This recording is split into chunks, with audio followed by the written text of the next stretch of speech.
আসসালামু আলাইকুম। আমরা চলে এসেছি সেই কাঙ্ক্ষিত জায়গায়, আমাদের সেই আহ, সেই সূর্যমুখী ফুল বাগানে। এই যে আমাদের সামনে এখন সূর্যমুখী ফুল বাগান। আমরা সূর্যমুখী ফুল বাগানটি আপনাদের ঘুরে দেখাবো। একটু যদি আমরা ঘুরি তাহলে এরকমভাবে আসলে সূর্যমুখী বাগানটা চমৎকারভাবে ফুটে ওঠে। এভাবেই ঠিক যেন আমাকে স্বাগত জানাচ্ছে। এই সুন্দর প্রাকৃতিক দৃশ্যে আসলে আমি আসতে পেরে নিজেকে ধন্য মনে করছি। খুব ভালো লাগছে আসলে ফুল এবং ফুলের সংস্পর্শে আসলে নিজেকে তুলে ধরতে পারাটা একটা ব্যতিক্রমী। এরকম ফুল বাগান আমাদের রানীশঙ্কল উপজেলায়, ঠাকুরগাঁও জেলার রানীশঙ্কল উপজেলায় খুবই রেয়ার। এই দৃশ্যটি আমাদের ক্যামেরায় আমরা ধারণ করতে পারছি, এই জন্য আসলে আমি নিজেকে ধন্য মনে করছি। আমি প্রথমে যে জায়গায় গেছিলাম ওখানে গিয়ে দেখতেছি যে আসলে সেটি নেই। তবে এই জায়গায় যে এটা আবার আরেকটি বাগান, এটা আসলে আমার জানা ছিল না।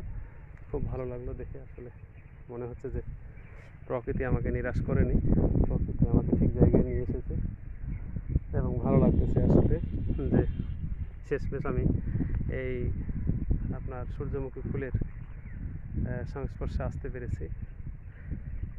আসলে ফুল তো ফুলেই, কিন্তু ফুলের রানী বলা হচ্ছে এই সূর্যমুখী ফুলকে। একটু আমরা যদি ঘুরে দেখাই তাহলে আপনারা বুঝতে পারবেন আসলে এটা কেন রানী। আসলে এর চমৎকারিত্ব ভাষায় বলে প্রকাশ করা যাবে না। ঠিক মনে হচ্ছে এক একটি সূর্য আজকে একটা নয়, হাজার হাজার সূর্য এখানে। আপনারা যদি একটু লক্ষ্য করেন তাহলেই বুঝতে পারবেন কতগুলো সূর্য। মনে হচ্ছে সূর্যগুলো আমাদেরকে বিশেষভাবে অভিবাদন জানাচ্ছে।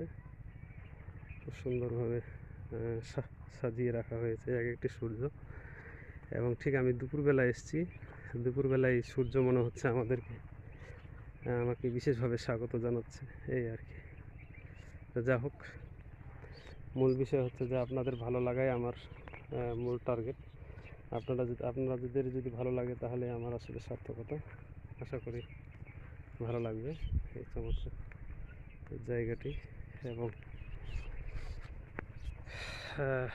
আপনারা সবাই উপভোগ করবেন। আমি তো উপভোগ করেছি ঠিক একবারে জায়গা মতো এসে। অনেক ভালো লাগছে। যা হোক, এই